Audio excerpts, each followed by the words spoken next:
আসসালামু আলাইকুম। আমি এলিট কর্পোরেশন থেকে বলছি। তারপর অনেকেই জানতে চেয়েছেন যে মিল্কশেক ভালোভাবে মিশ্রিত হচ্ছে না বা তলানি জমা পড়ে থাকে। তো দেখুন, এটা হচ্ছে যে মূলত আপনারা মিশ্রণটা ঘটাতে পারছেন না।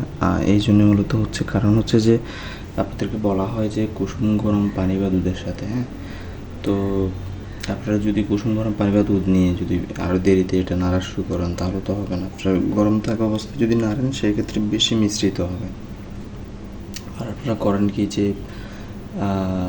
নাড়া দেওয়ার অনেকক্ষণ পর সেবন করেন, হ্যাঁ, নাড়া দেওয়ার সাথে সাথে যদি সেবন করেন সেক্ষেত্রে নিচে তলানি জমা পড়ার সুযোগটা থাকে বা সময়টা থাকে না।